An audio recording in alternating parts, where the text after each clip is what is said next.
I will call our meeting to order. Please join me with the flag salute.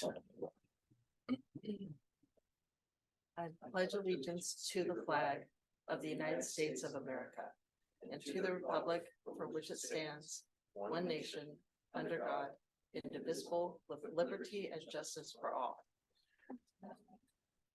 Hey, can we have a roll call, please? Director Fortroy. I'm here.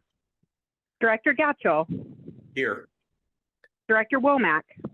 Present. Vice President Oholsky. President Sesenia. Oh, he just walked in. Hurry up, Chuck. Is it? Oh, Here. Chuck. Okay, thank you. With apologies. We'd handed it off to the past president to get things rolling. Okay, and the future president's not here. Not here either. So we are on to agenda. Item 2. Thank you. Thank you for keeping it rolling. Let's do public hearing. Turn on your mic. Is that? Let's see, there we go. Thank you. Public hearing for resolution 2023-32 to adopt the mitigated negative declaration for the water resiliency intertie pipeline project. This is the project to run an intertie along South Bay Boulevard to the State Water Project along Highway 1. Correct. Just so you know, excuse me, we do have Brandy Cummings on Zoom tonight. She was the lead person on developing the initial study and mitigated negative declaration. So she'll be available for any questions. Sorry. Just to kind of roll back through some background, because we haven't had this in front of the board for quite a while. There had been a couple of discussions at the Utility Advisory Committee about the intertie over the last year or so. But way back in September 2021, the board directed me to investigate alternative water resiliency supply project options. But we knew the main focus would be this intertying with the Choro Valley State Water Project. So we went through and did some analysis on pipeline alignments. We had Wallace Group do a preliminary engineering study. And then also came up with some ballpark program costs based on the 2022 cost of construction. Then back in September 2022, the board approved moving forward with the environmental work. We did hire SWCA environmental consultants, which Brandy is with, and they were selected to do the environmental constraints analysis. That's kind of the prelim to developing the mitigated negative declaration. The analysis was completed in July 2023, which did not identify any constraints that would make the project infeasible. So they were directed to move forward with the development of the initial study and the MND. So what is the initial study and mitigated negative declaration? I'm going to start saying MND if you don't mind. I always seem to trip over those 3 in a row. It provides a detailed description and the required discretionary approvals and the evaluation of potential environmental impacts. And I stressed environmental because as we talk about public comment, there was a lot of other types of comments associated that weren't related to the environmental impacts. So SWCA developed the environmental checklist, and these were the 8 items that they felt the project needed to address in the document. Those being aesthetics, air quality, biological resources, cultural resources, hydrology and water quality, land use and planning, transportation, tribal cultural resources, and utilities and service systems. Now, not to go into detail on each of them because it is quite extensive, especially the biological resources, but details for the findings, description and findings for each of the checklist items are found in section 2 of the document. And as you'll see, if you've read through it at all, most of the identified impacts are associated with the construction, the actual construction of the project, and very few are associated with the long-term operation once constructed. We did release the mitigated neg deck for public comment on September 27th, and there's a mandatory 30-day period to receive public comments. which ended on October 27th. Comments and responses have been incorporated into the document, into the final document. Based on public comments, the project description has been modified. That's why in your packet, I provided a clean copy and the marked up so the public and the board could see what had changed. But all the changes that we made based on public comments really didn't impact the draft mitigated negative declaration or consider significant or change the measures identified. So it was determined that we didn't need to recirculate the document for additional time period. And I'll read this because the overarching environmental determination is that although the project could have a significant effect on the environment, there will not be a significant effect in this case because the revisions and mitigation measures in the project have been made by or agreed to by the district, meaning that we will have, as the project proceeds, we have agreed to all the mitigation measures found in the document. So if the next steps, if the MND is certified by the board tonight, I will be requesting further direction from the board to keep the project moving, basically. And that could include looking at funding alternatives, design services, permitting will be a big factor, and securing water for the project from the county. So with that, that's my presentation, and I'm available to answer any questions. And as I said, Brandy from SWCA is also available.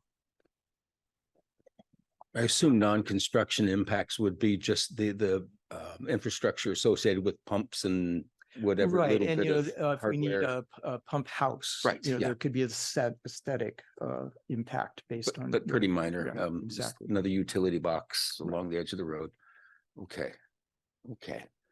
Any questions from the board? Okay, again, this is the evaluation of the construction of a project. There's many steps ahead. We'll be talking about supply, the water to actually put in the pipe, all these things coming ahead. The hopefully grant opportunities to fund it. That's going to be a heavy lift and definitely going to be a part of our strategy, I'm sure, going forward. Oh, absolutely. And also putting together the partnerships. Yes. Yeah, there's still a lot of steps, and every step of the way, the board will be involved in those decisions. And I want to mention again something that you brought up to me in a conversation the other day about this. We're not just facing saltwater intrusion. We've got PFAS, we've got contaminants because we're a confined basin. And so it may be just a reality that a link to the outside is just something that we're going to have to accept. And that's why we call it a resiliency project. Right. Okay. So with that, we'll go to public comment for agenda item 2.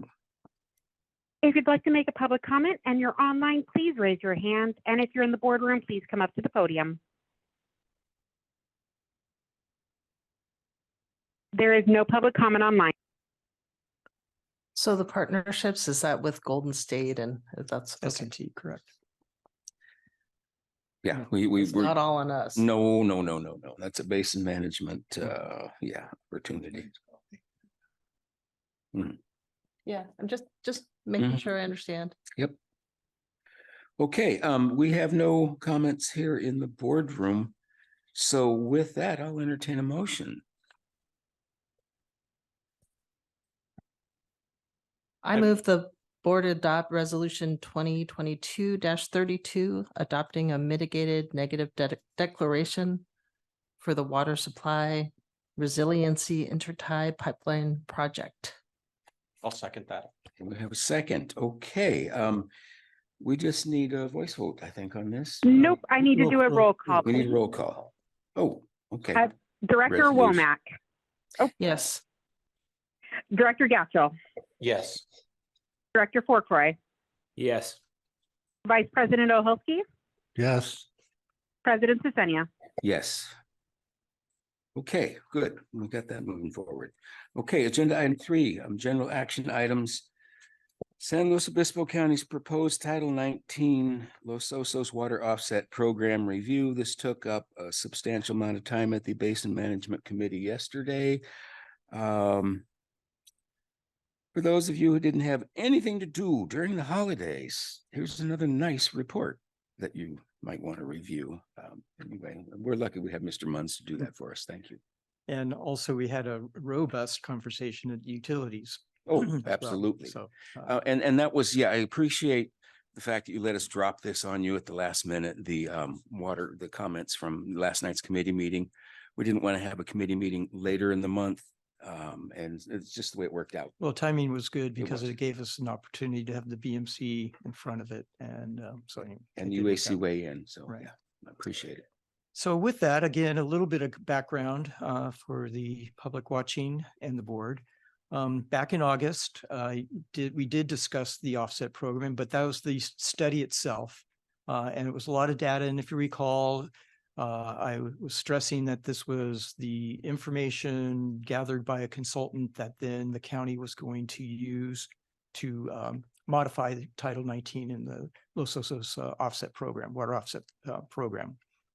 The primary objective was to identify the remaining opportunities for retrofits in the community, evaluate and quantify the water savings potential, and look at any improvements that could be made. The offset study made several recommendations. Those include update the required water offset for new residences. This is really relooking at the numbers that were in the existing or the current program, which are very old, and updating those. Looking at plumbing fixture daily use rates, there's a lot of new studies that have come out that Madaus, the consultant, used to update those numbers.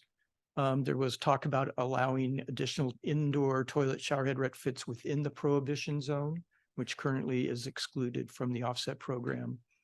They wanted to include outdoor water conservation measures with sufficient verification, and then monitoring water use trends, and develop a water savings verification program. And this one was really the key for me is this bullet. And it was in the initial or in the study. So then what did end up in the amendments? And I took this off of a slide that the county used in their presentation yesterday. It kind of consolidates it. I had it kind of strung along in about three or four slides. But they did check all the boxes from those bullet points I just provided, except for a couple. But they did update the mobile home, multifamily, single-family dwelling water savings requirements. They did include what they called by water source were parcels that are served by their own source. So you'll see there's tables that look at what the potential is for a property with a well in there. For program implementation, they did throw in random inspections, like post-installation inspections, which is an improvement. They want to update the water savings requirements every 5 years. Instead, I think most of the savings or the numbers that are in the current ordinance are from 2008, or at least somewhere back there. So it's been quite a while. So they'll do it every 5 years. They do want to conduct a pilot program to test, how much outdoor conservation could be achieved. I'm still not a big fan, but at least it's a pilot program. And then they just moved a lot of the tables and requirements that were in the ordinance into the guidelines and the forms. So every time if they want to make a change, they don't have to go back through an ordinance change. And then they added a couple of new calculations. One was for hot water recirculation systems, not a big deal in terms of water savings, but they did improve that. And then they updated the closed washing machine assumptions, which seemed to be fairly reasonable and more up to date. Looking at the fixture changes, again, this is a little bit in the weeds. They went from the current 1.28 gallons per flush down to a gallon, shower heads from 1.8 gallons per minute down to 1.5. They kept the clothes washer requirement the same, but they added that existing washers that are being replaced could not be rated Energy Star. So this would kind of negate if you have a high efficiency washing machine and it's just old, you could get a new one and replace a with a high efficiency. So that was an improvement. And then, like I said, they had some changes for hot water recirculation systems, and it's based on plumbing design. So to look at comments, and I have to stress the study hit my email at almost 5 o'clock on Monday, November 27th, and our agendas had to go out on Friday. So the time to review was very slim given other work priorities that I had that week. So I did my best to go through and get some preliminary comments that I put in the agenda pack. And let me go through these real quick. And there's only 3 of them. And again, this goes back to the verification program, that there has to be some way that we can go back and verify that the retrofits are working. This is, of utmost importance, especially now where we at in our groundwater management program. So we want to make sure there isn't some negative impact on being caused by new development. And I'm still want to say that we're opposed to including outdoor measures, but give the flexibility, but until the county can explicitly demonstrate that there's a reliable savings from outdoor. Of course, there is a lot of savings potential out there, but it's also one of the least reliable because anyone can change something relatively easy and lose that water savings. And this one was a tough one because we talked purveyor staff, or I should say basin BMC staff, had been in dialogue with the county for over a year about how this would unfold. And this was one of the ideas that, okay, if offsets, we're going to go through the prohibition zone, and that each purveyor would prefer to have those retrofits in their service area. And this was especially important to S&T because they're small and given their water supply situation. So it was kind of interesting that the county went ahead and said, okay, we're going to open it up to the prohibition zone, but that doesn't even mean that permits can be considered within the prohibition zone, meaning that there's still a moratorium because of Special Condition 6 in the wastewater project that's being enforced by the Coastal Commission. So I wanted to leave this, and I didn't understand that for sure until at the BMC meeting, which was after the agenda came out. But if the purveyors insist on this, it would pretty much then limit that if development has to happen outside the prohibition zone, still it'd be in Golden State's service area. And so retrofits would have to come from Golden State's service area. And this is a fairness thing. I don't agree that development can continue to happen without it being offered community-wide, because there's been people on that wait list for 30 plus years. So anyway, this is just something a little on the back end, because the initial conversation was the growth management ordinance, the community plan update, and Title 19 were going to kind of all roll out together. And now for some reason, which wasn't communicated to the purveyors, they've broken it apart. So it's a little disappointing. After over a year of discussion, things that we had talked about never showed up in this. So that's those 3. Now, I did have extra time after the agenda came out to go through and look at some of the things more, kind of more into the formulas, some of the information. So on this 1 through 6 are ones that I came up with that really are, they're more like tweaks that they need to make or edits they need to make because there's some errors basically. But the one at the very top, this is what, the UAC and myself, that we really need to request a time extension because of the timing they've given us from the 27th to December 31st for comments. Christmas is in the middle of that. And then of course, New Year's Eve is December 31st. So the timing is not right. The other purveyors I spoke with or emailed with S&T and Golden State today, and they're in concurrence with this too, that we need to request a time extension. because we need time to talk with county staff about why things changed without any conversation with the purveyors. Because that's the way business is done. I didn't want to say that. That's fine for you. So anyway, I don't think we need to go through 1 through 6 unless someone has a question. But again, they're more kind of nuts and bolts types things, except for number 3. That was one that we asked it, Chuck asked at the BMC, and that's where we found out, no, PZ is still off limits and it's only outside. So to kind of just wrap it up, if the board's had a chance to review and have any other comments or want to comment on the comments, that I'll answer any questions. But I did want the board to consider a joint letter with the other purveyors, and that came up today. This morning after UAC, I sent out this list. S&T fired right back that they have a couple more that they'd like to add, and they're more like in the forms, the formulas. And Golden State, said we would have more, leverage if we all go together. So I have 2 motions that you can consider. One's we just do it on our own. The other one is for me to draft a letter, incorporate anything that Golden State and S&T might have, and then send along. So with that, I can answer any questions.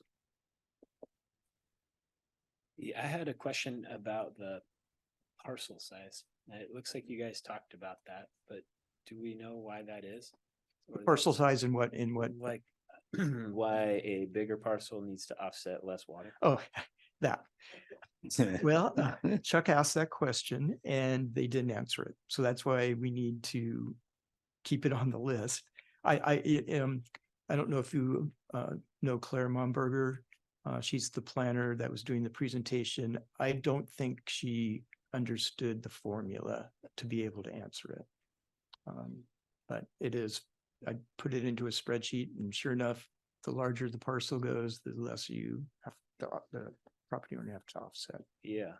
Okay. So we don't know yet. Don't know yet. Okay. Thanks for doing all that legwork. I like the idea of a joint letter. Could we write both? What's that? Could we do both? We could, but I think it'll have more impact as the purveyors. When we band together, it definitely gets more attention, and especially with coastal. Well, I definitely want a joint letter. I guess, I mean, does ours, I don't want to bog down. Okay, go ahead. No, my concern is Sunset Terrace. here, My concern is Sunset Terrace. I don't think that they have equal goals with us.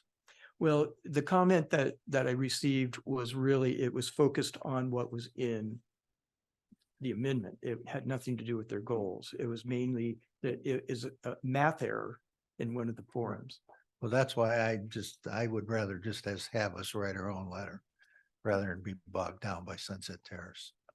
I have no problem with, Golden State, but Sunset Terrace, it's a whole different entity. They're not purveying to a, Well, I'll leave that up to the board, but I would disagree with you. Okay, yeah, it was an interesting week. Thank you for all that attention to that, and the extra 6 questions that we got to ask were very enlightening. The lack of answers.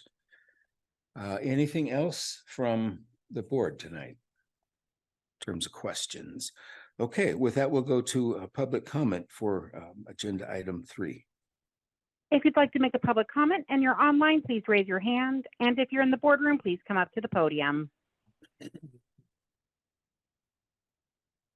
There is no public comment online.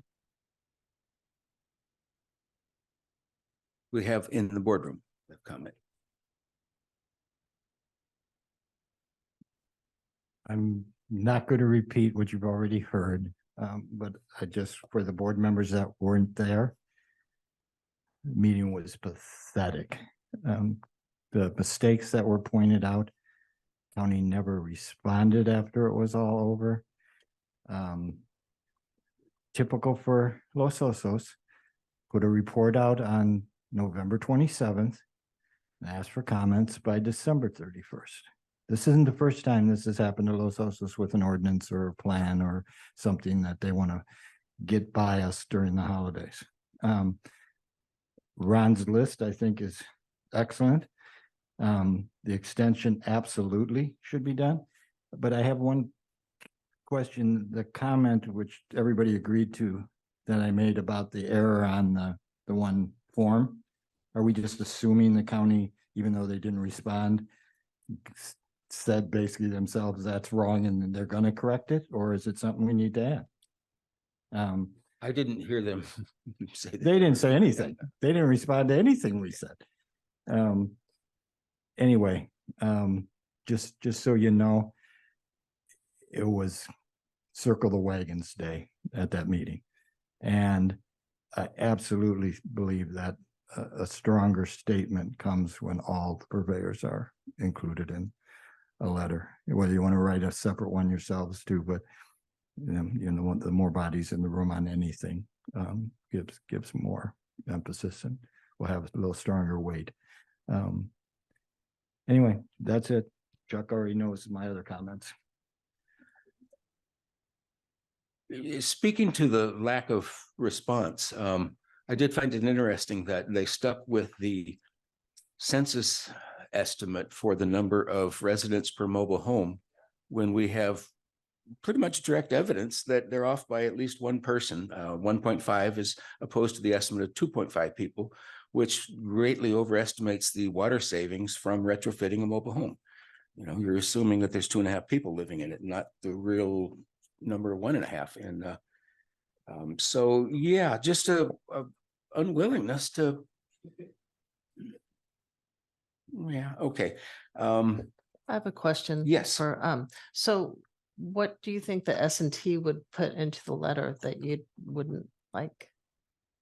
Well, S&T is just a limited amount of people they purvey to their own self. Whereas we're purveying to the community, as is Golden State. I mean, S&T is, their stockholders are who they purvey to. But I mean, if we wrote a letter, is there anything that would be in that letter that you think Well, you wouldn't want to sign? Or is that Well, not we the, wouldn't know until we see a letter, I think, but I mean, But- they've but- been arguing for years about the septic coming down from Cabrillo Estates and polluting their well. I mean, well, and it seems to be that there's evidence that that might be reality. And I do believe that in terms of who they represent who they represent. We represent who we represent, and everybody in this town deserves representation. And so whether it's S&T or us, we all deserve a voice. Now, if you're wanting to dance around Golden State and S&T and the Anastasi thing and that legal issue that's out there, this is something else. This is a response to a specific no, report. that doesn't do it. Okay. I just want to make sure because I think we need to stand with S&T and we all need to stand together on this. The reason I suggested a separate letter is if we have our own and we can boom, get it out in a hurry, but I think we would be stronger together. Well, that's assuming they move the deadline out. If they don't, If I could chime in, I have to have this letter out before I leave on vacation on the 14th, Well before the 31st. because they're not going to grant an extension.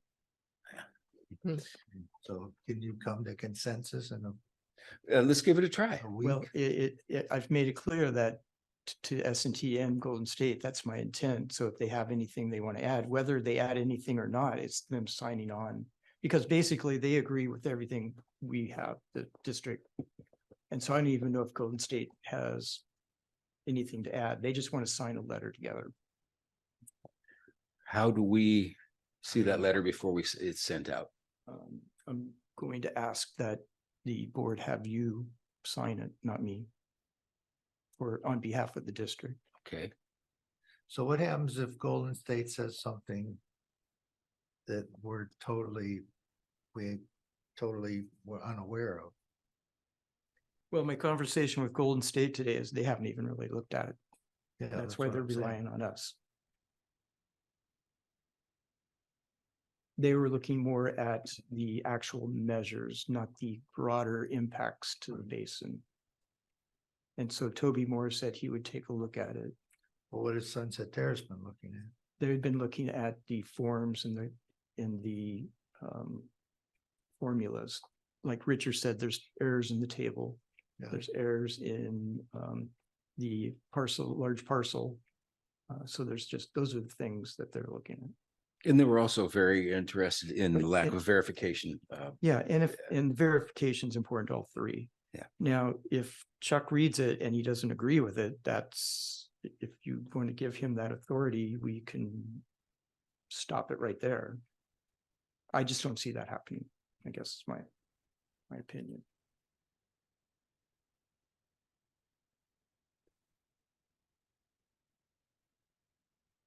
I have confidence in our general manager to move this ahead. I think we're the best equipped in this discussion. Okay, But how are we gonna know if there's something in the letter? That's what I'm concerned about. Are we ready for some kind of a emergency meeting if we feel like there's a letter that needs to be reviewed? I think you're overthinking this, Okay, but seriously, like I said, when I got a response from Charlie Cody and Chris Gardner, they say, hey, we're so happy that you've done this, the district, that we've taken this on. They thought no one was going to comment. And that they had one or two things, I can't remember. One was a formula. Then when I emailed Toby, he said they had their water conservation person looking at the numbers, like for the toilet, just the tables, all the updated numbers. And Madaus is a very reputable, water conservation, water management company. So I've never questioned those. So I think what you're going to see is what we have here, is what I'm saying, with maybe one or two other items. they weren't even thinking about the things like questions 3, 4, and 5 No. that you have out here. Right. Yeah. And that's when Toby appreciated those, because they weren't looking at those. So we can only have just one, we can't like all see it to comment Well, on yeah, I can it? send it out, but we are under a time crunch. I don't mind emailing it out. Okay, is that okay? Like, I don't imagine I'll have any issue, but it sounds like maybe Is that Marshall would appropriate like to see it. that everyone gets to see it? And if they want to raise an objection, they can do that? How does that work? Oops, sorry. I don't know. Well, you can send it out and look at it. If nobody has an objection, I guess that's fine. But if somebody has an objection, you want to discuss the letter, I think you need to discuss it back here and not Right. amongst yourselves. Right. Yeah. Yeah. That's what I wanted to get to. So there would be a special meeting if someone felt a need for that kind of thing. Okay. Like I said, I feel confident in this discussion. I just, and it's nice to be in that place. I don't think we need to have some sort of verification. I think we can have discretion of the GM to put a letter together that's going to accurately convey what we're concerned with. I don't think we need to go to all that trouble. Well, no, we can express our comments to you individually. Well, your comments, if you're fine with it, that's great. But if you have comments that you want things changed, then I don't think you 5 guys can be expressing your comments to him individually. No, I agree with that. That would be calling up Chuck and saying, we need to have a special meeting.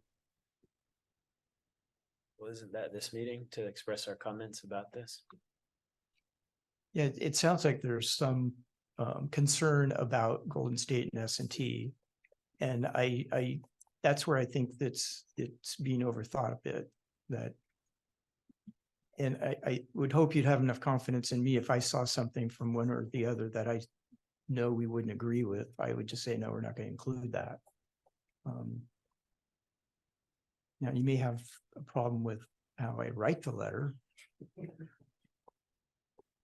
Not But what strongly hap- enough. Yeah. Yeah, but what happens if Golden State and S&T come to you and say, no, we wanted to say this instead of that? Then you'll have your opportunity to review it. Well, and- they've already seen what I've written and they're fine with that and they want to sign on. And so if they want to add something and I think it's not appropriate, I would be the one saying, no, I don't think that's appropriate. Oh, so do we see what you've written? Have we seen it? Well, that's everything you're seeing right here. Okay, These are the comments recommending, but I would like to There's add no some of the letter. other ones that are, like Richard said about there's this table that is clearly wrong. But point those out. The things that are in the forms that are clearly wrong, those are like formulas and we'll stick those in. But the two things that are basin-wide concern are verification program and then the opening up of the prohibition zone to retrofitting without opening it up to the whole community. And if we keep that one on, it has to be within the purveyor service area, that would push that over to Golden State service area. all right. Sounds good to me. Yeah. Is that the alternative motion? Yeah. Now, if you want to send an individual letter, you can add that. I'm fine with that. Ty did say we may individually purveyor individually maybe want to send a strong letter about an extension. Now, I don't know if Golden State and S&T will have any time or energy to do that, but I can check with them. But I wanted to make that part of the opening of our letter, kind of starting off with, this isn't right, basically, but then provide our comments after that. Actually, that might be a good idea to provide two letters. One saying, please extend, because you guys don't know what you're doing, and then send the why. Because you could get off the extend letter tomorrow, basically. It doesn't matter. They're not looking at it till February. Right. But it doesn't matter, but we have it on the record right away. Well, we'll have the letter in requesting an extension well before the deadline. Right. Let's go with it's your pleasure, but I'm favoring a single letter at this point. Well, I can make a motion. We'll Ron's see if gonna I be do the it the editor. right way. Fine. But I move that the yeah. board approves submitting a joint comment letter with the other water purveyors to the county regarding the Title 19 Los Osos Water Offset Program updates as discussed tonight and agreed upon by this board. I'll second that. We have a second. As discussed and agreed upon, the board means that Ron's writing it. Yes, Right. yes, absolutely. No, I Correct. just I'll want add that written by General Manager Munz and signed by President Cesenia. I'll re-second that. Okay, and here we can do a voice vote. This is direction to staff. Correct. All in favor, say aye. Aye. Opposed? Okay, with that, we'll go on to agenda item 4, public comment for items not on the agenda. If you'd like to make a public comment and you're online, please raise your hand. And if you're in the boardroom, please come up to the podium. There is no public comment online. We have here in the boardroom. And I think I know what it's gonna be. I'm not gonna use all 3 minutes. I just, Richard Margetson, Saturdays Needs and Wishes at the community center. A little twist this year, at 1 o'clock, from 1 to 6, we're gonna have, beer and wine. $5 a glass. Is that what you decided? $5 a glass. The taiko drummers come on at 2, so if you want to come and have a glass of wine or a beer before while they're performing. And there's a duet after that, guitarist and a ukulele player, and then the choir ensemble at 4:30. So the usual, we have well over 225 silent auction items, hundreds of toys, 150, a little over 150 gift certificates at the gift certificate table. I may mention this in case any of you still have, well, I guess adults do it too. The raffle this year has a PlayStation Spider-Man, Nintendo Switch, and a quadcopter with camera. plus there's other small, those are the three big things on the raffle this year. So anyway, hope to see you Saturday. Chuck will be serving the beer and wine and the 10 to 6.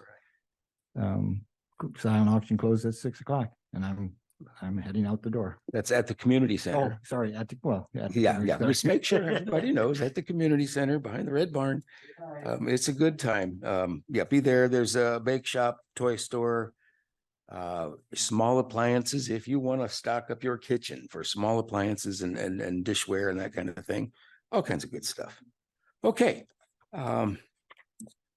With that, we're on to the administrative and committee reports. Fire department. Finally, do we have anyone with us? We do not. Paul, Okay. Chief Province is on vacation until next week, but he did provide, or someone over there provided a report. So there is a written report in Okay. the packet tonight.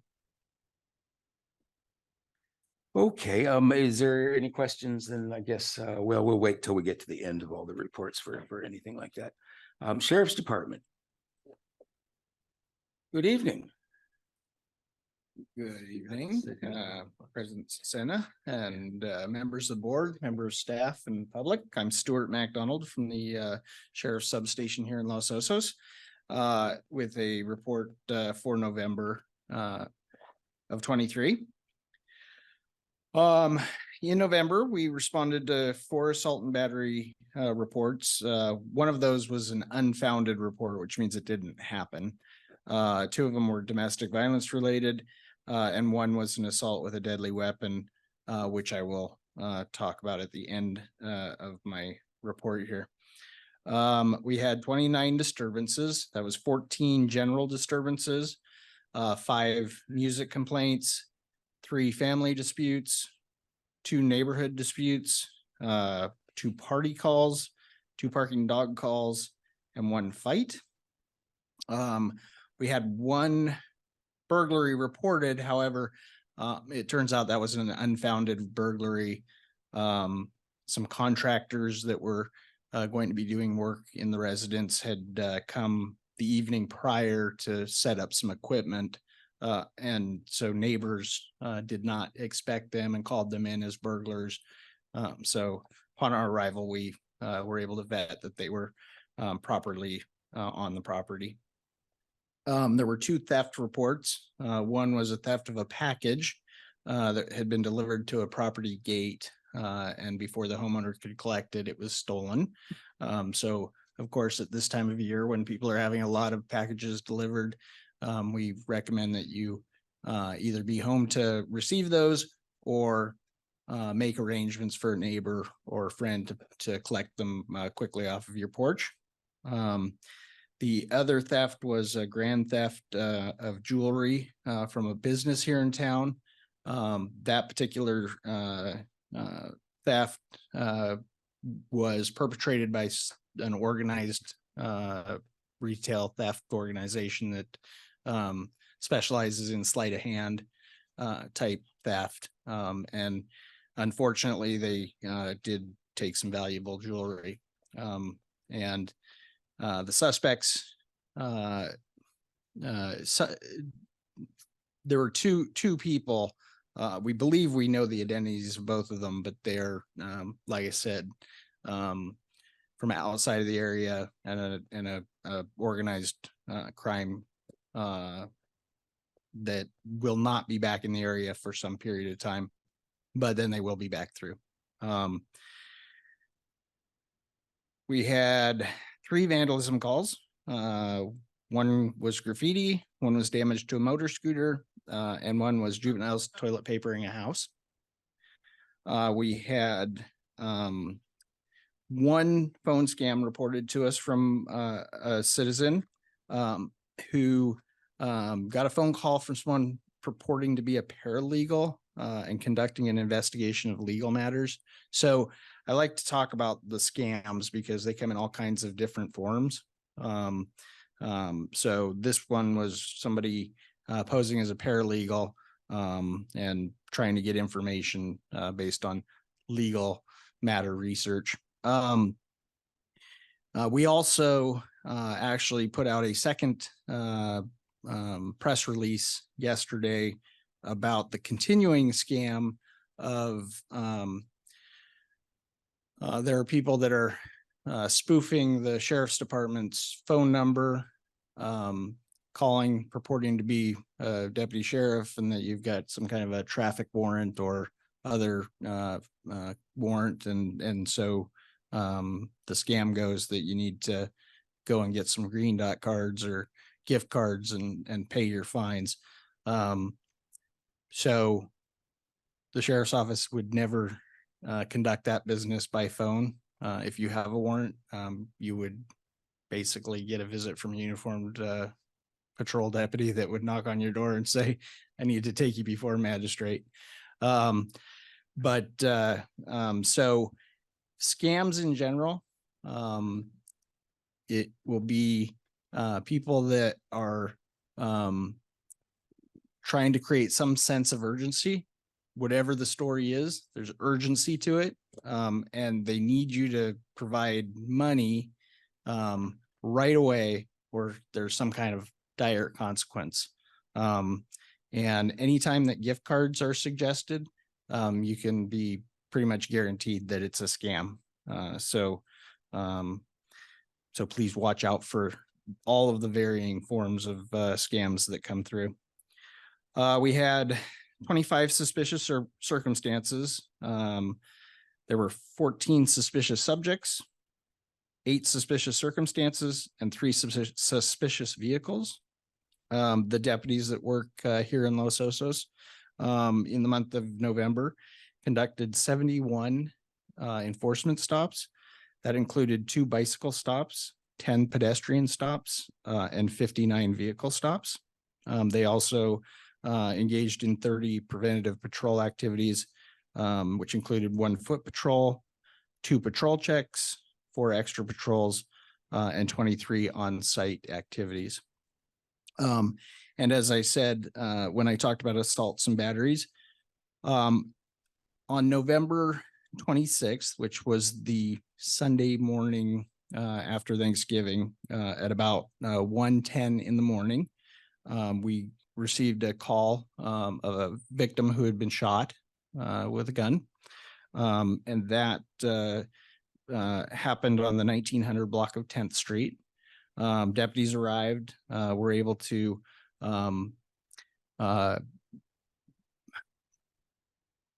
we call it a victim rescue. The deputies found the victim, extricated the victim from the area because it wasn't safe or clear for the fire department to come in. So we took the victim to the fire department.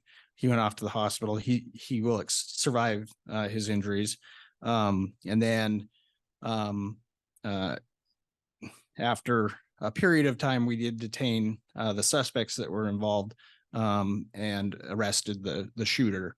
So these parties were known to each other, and can't really add a lot of context to the behavior because it didn't make a lot of sense. The shooting, there was drinking involved, but we were able to detain and arrest the suspect within about an hour and a half of the original call for help. And with that, I am ready for any questions or concerns. Anything from the board? I guess in light of all the seriousness, it's good to know that we still toilet paper the college, the president's house, or the principals, or whoever your least favorite teacher is. Yeah. I haven't still seen going the on. being happen for quite some time. It was kind of refreshing. Still going on. Okay. Chuck, you're the president. It's not. It's not my house. My house. It's not right behavior, but I remember pulling a hamstring back in high school on one of those nights. Okay, thank you for that. Thank you for that report. Okay, highway patrol. Do we have a highway patrol report tonight? I don't. There is believe no so. one online. Okay. Well, they were busy today on Ramona, right in front of Sweet Springs. They were busy yesterday with a wood chipper and highway. Oh, I saw it. Like you guys going the other way. flipped it. Wood chipper? like a big one. Oh, There was a wood chipper tumbled over and fell off of the truck or came unhitched. well, that's not good. Serious. Okay, where are we at? Utilities Department report.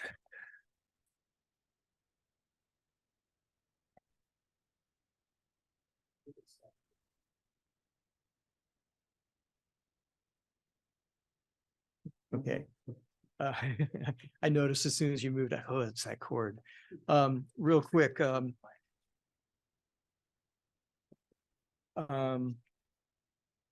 Utilities Department, just have a couple of quick updates on our capital projects. 16th Street North Tank, which is underway. The interior is almost complete. I think they're going to finish the interior coating tomorrow. Then repairs will move outside. So far, we've been fortunate not to have any real complaints from the neighborhood. Lynette that lives down the street said that on one day it was noisy. So that's not bad out of how many days they've been up there. It has been pushed out, the completion date has been pushed out to the first week of January, but we're making sure they don't impact the Christmas holiday. The Program C water transmission main project is going. We've switched to horizontal directional drilling, an amazing process to watch. They can drill out, it takes maybe a day or two to drill like 400 feet, but they can pull the pipe in a couple hours. It's pretty amazing. So they're proceeding. I'm not sure when that project will be complete. They started at the easy end over on the Pomo side of Mountain View to get warmed up for going under Los Osos Valley Road here. So keep you posted there. The equipping phase of that project, still kind of on hold. We're working with the county to go through their building permit process, but we know there's going to be delays due to supply chain issues for the electrical components. And then finally, the Skyline groundwater monitoring well, got word tonight. They're going to wrap that up tomorrow. We did hit a couple of snags on the second well, but they worked through those and we're going to complete it on time. So there's the utility related. I just have a couple of things on my general manager report. LAFCO has started a municipal service review of the district. Marshall's very familiar with these. It's a rotational thing that they do all the agencies in the county, cities, special districts, et cetera, every few years. It's been about 7 years, I think, since they did Los Osos. But Laura and I have provided a tremendous amount of data to them, and so we'll get that underway. It'll take about 9 months for it to be complete, so I'll keep you updated as any new information arises from that. And then finally, the Cabrillo Stormwater Basin. I was reporting to UAC last night. No news is good news until today. I hadn't been asked for any more questions. I thought we were well underway in the review process. It turns out that their environmental, there's an acronym, but it's their environmental division of FEMA is being held up by U.S. Fish and Wildlife Review. So we're stuck. So no extra work for me, but it's just time now, hopefully, because we submitted all the environmental documents from our snail surveys and et cetera up there. So from our side, we've provided all the information they've needed. And that's all I have for you tonight. Darn snails. Yeah. They only found 2. They weren't even on our site. Okay, do we have a Chamber of Commerce report? Do you have anything you do? Do we?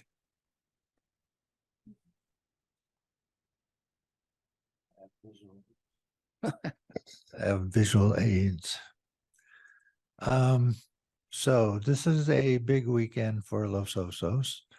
Not only needs and wishes, but for other events. So tomorrow at 5 o'clock at the corner of Palisades and Los Osos Valley Road is our holiday tree lighting. You're welcome to come. We're going to have free refreshments, nibblers. We're going to have some sing-along, and then we'll light the tree. You're welcome to bring some ornaments if you'd like to donate them, and then we'll put them up every year until they fall apart, which we've been doing for a while. So yes, Bob Kreiser and I will be out there at 2 o'clock starting to set it up. We're more than welcome to come out though, and it starts at 5, just about when it starts to get dark. There'll be some, like I said, some food, some drinks, non-alcoholic. And we will do some singing and light the tree. So that leads us up to the following day, which is December 9th. So that's the day of the holiday parade, which runs from South Bay Boulevard to the community center where Needs and Wishes is being held. So the parade starts at 10 o'clock. And you're welcome to sit along the street or stand along the street anywhere from there all the way to the community center. The Kiwanis is also having their annual pancake breakfast across the street from grocery outlet. I forget what the name of that, in front of that little, Yeah. where you can get your smog test. I forget the name of it. Bay Auto. What? Bay Auto. Bay Auto. There you go. I ought to have known that. So we'll have that. We're going to have a lot of cool entries this year. We have a couple of horse entries, including the polo fields. We have some, we're going to have a really cool entry. So you're welcome to come and see that, and then go to Needs and Wishes immediately after. So our parade starts at 10 and runs till it's over. And then ends, each one of the floats will end up at the community center for Needs and Wishes.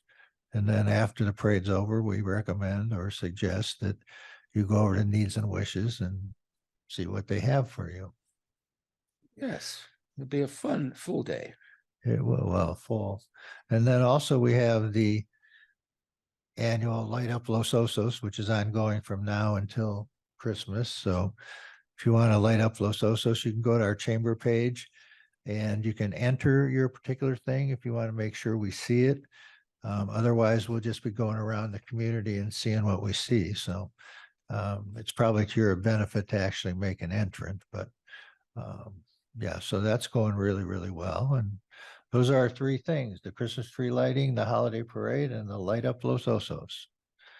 And with that, I will be done. Thank you for that report. There's lots going on. It's that time of year. The fun time of year. It is. Okay, LOCAC did not meet, so we do not have a report there. Parks and Recreation. We have a report. Yeah, we did have a meeting, and mostly what we went over was essentially the responses that we got from the school district. Ron and I had a meeting with the assistant superintendent, Ryan Tinkerton, and the head of the facilities, Chris Bonin. And we brought to them some of the concerns that we had gathered in talking with all the different groups in town, like Coast Little League, South Bay Soccer, the tennis, the pickleball, all of those groups. And it was a really good meeting. We had a lot of good discussions. We kind of found some areas that there was maybe some misunderstandings, and they provided an update, and they even sent us kind of some statistics about essentially about how the fee they have been charging has been flat for years and years and years. They give priority to the local organizations. They've never denied a permit for South Bay or for soccer or for baseball. So those things are baked into what's going on. We talked a lot about facilities and like the quality of the facilities, especially it's been soccer season. That's a huge issue. The middle school is where soccer happens, and that field is horrible. I tried to take some pictures. I should have brought a tape measure, but there's holes and gopher holes and mounds and some pretty severe ankle injuries happen from just running. Oh, they're young, they'll heal. Yeah. And the game is really interrupted. I mean, somebody will be dribbling the ball down the field with nobody around, and the next thing they're on the ground. So we talked about that. There is a lot of hope for that. Well, not just hope. I mean, there is a plan for that. There is money, and those facilities are going to be completely redone. It's going to be a few years, it sounds like. I think they said maybe 2, so it's not Yeah. that far off. Not far off. I think they said that they've prioritized the facilities in the entire district, and I think Los Osos, or the middle school, sits at like number 3. So they're going to tackle the first 2. Can't remember which ones, but then get to Los Osos. So there is a plan, and it will become better. In the meantime, they were amenable to have volunteers come, and they said they'd even provide dirt and have some staff on site to help smooth out the fields, fill in some of the holes, which I'm sure is something hopefully South Bay Soccer will be interested in probably next end of next summer probably. So that was the majority of our discussion, I think, that night. Yeah, we're still, basically the school district is our recreation facilities.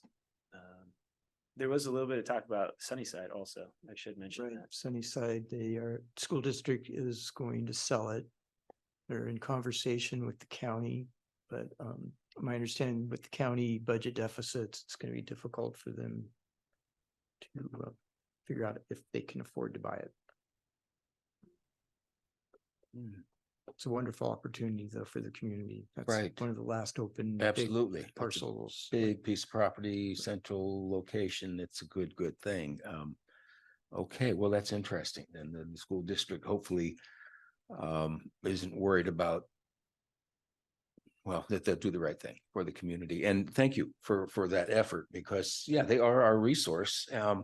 And without dialogue, you don't really know what the problems are even. So Yeah, so Ron and I think are going to try to meet. Our plan is to meet with the youth sports presidents and leaders and kind of go through what we got from the school district and help really disseminate that information. Part of what happens especially with groups like that, is there's a lot of turnover. So somebody put in a volunteer position, maybe doesn't know. It seems like a lot to fill out a bunch of forms and make the insurance happen and get jerseys and everything to fall in place. So there's some dialogue still to be had there. good. Well, thank you. I just have a comment that the Los Osos field is awful. It's absolutely awful. Is it? I haven't been over there in quite a while. So bad. There's And there's concrete rubble in parts. There's Oh. rocks. There's Oh, it is fresh gopher holes all the time. sad. Yeah. where's Bill Murray? Okay, the Utility Advisory Committee meeting. We did meet right after the BMC yesterday, and you heard mostly what we talked about, the Title 19 retrofits, the skyline monitoring wells. I'm glad that's moving along. We got past a little hiccup that was out there. Yeah, we almost lost one of them Oh, this afternoon, but we managed to salvage it, but it's going to cost a little more money. we need it. We need that Yeah, well. it's all, the Zone E one is done. Okay. It's the Zone D one that they're having trouble with. Okay. And thank you for your efforts in putting the comments together on the Title 19 program. That's important. Finance Advisory Committee. So we had the presentation of the audit report. I think they come to the board next month Yes. to present. But the great news is they did not identify any deficiencies in internal control. So that's the bottom line. So we were happy to see that. We like how they do the report. It's kind of easy to understand, and I think they do a really good job. Mhm. And it's been 3 years now. It doesn't seem like Right. I will be coming back. We have the option to extend that contract, so I will be coming back because staff's very happy with them. It's already been 3 years. Yeah, I know. So it feels like not that long ago that we changed. Then they recommended approval of the warrants and to receive and file financial reports. That's, so it's a good meeting. And I was a little late and Marshall filled in. Thank you, Marshall. You got the meeting going. started. You know, kind of like happened tonight. Yeah, just exactly like it. Yeah. Okay, Emergency Services Advisory Committee. Do we have anything there? We did. We had a meeting. It was more or less updates, just to update the board a little bit. Our standard cover studies coming along very well. We've received quite a bit of data. The incident data is very interesting. I know Chief Province has been out of town. The data releases kind of came back to back, and he's been on vacation for a couple of weeks. So I'm curious on how he interprets it. We should see a draft report here shortly. I'm guessing before January 1st, maybe the beginning of January, but we're on target to have a report to the board in late February. Probably be the first meeting or the meeting in March. So I'm very happy with the progress there. Otherwise, we just covered budget items and some other housekeeping stuff. And we still have a vacancy on that committee. Still have a Oh, vacancy. that's right. Oops. I didn't mention a name. Okay, no, I need to find someone. But Thank no, you. I think that was a very good synopsis. I think the primary thing is the study that we're going through right now. And until they get back with the results, it's kind of like a. Correct. We'll have the committee review that information before it comes to the board. Good. Yeah, I'm glad that you had a meeting. Sometimes emergency services tend to be quiet. Things are rolling along, but we have some serious issues there that we need to be considering, and glad that's moving ahead. The service,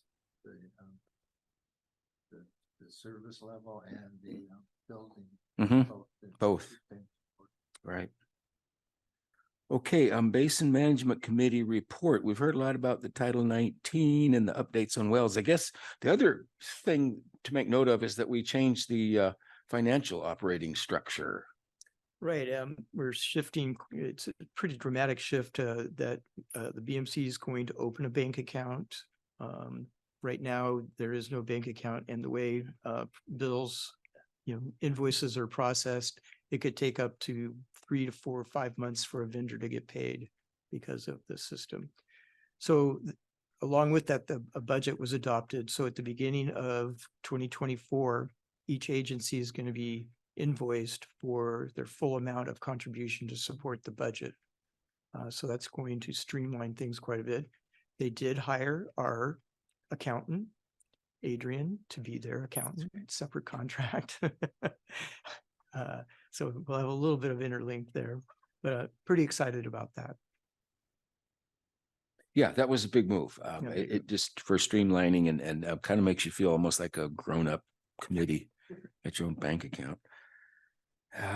Okay, director's announcements of district and community interest, reports on attendance at public meetings, training programs, conferences, anything like that. Other than the fun stuff coming up all weekend long. Be there. Response previously asked questions. I think we keep up with those. We don't have anything lingering. Okay. So we'll go to public comment for items on the administrative and committee reports and the consent agenda. Is there anything anyone wants to pull from the consent agenda before we do that, I guess? Looks pretty straightforward. Okay, we'll go to public comment. If you'd like to make a public comment and you're online, please raise your hand. And if you're in the boardroom, please come up to the podium. There is no public comment online. Okay, and we're quiet here in the boardroom too.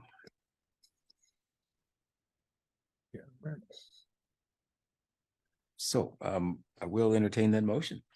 Okay, I will make a motion to receive and file the administrative and committee reports and approve the consent agenda. I'll second it. We have a resolution in there. Do we need a voice vote then? Voice or roll call. Roll call, excuse me, roll call. Vice President O'Hilkey, Yes. Director Forcroy, Yes. Director Gatchel, Yes. Director Womack, Yes. President Sisenia. Yes. Okay, future agenda items that anyone wants to add onto Ron's plate. We seem to do that all the way through the meeting. It seems like we don't wait for this moment, but if there's anything. I just wanted to make a comment. We got that letter from that outside person about the energy. And I just wanted to clarify, at least in my opinion, clarify this with Ty and you, but that's outside our purview, what she's talking about. So she really needs to deal with the county. Correct. Okay, I just wanted to make sure. You know, it's something for us as a district to track, but it's definitely not within our. Okay, authority. I just wanted to get that on the record for that. Okay, Unless that's this all. LAFCO review gives us a shocker, I guess. Never know. It's not within our scope of whatever. Right. Okay, any closing board comments? I could do the Christmas events again, but I think I beat that one to death, so I won't. Tomorrow, Saturday, both days. Yeah, everyone, be safe, be well, and enjoy this time of year. That's for sure. And we are adjourned. Oh, wait, yeah, we're adjourned, but when do we do this? January? You gotta do it. Well, we're adjourned. We did that, but I finally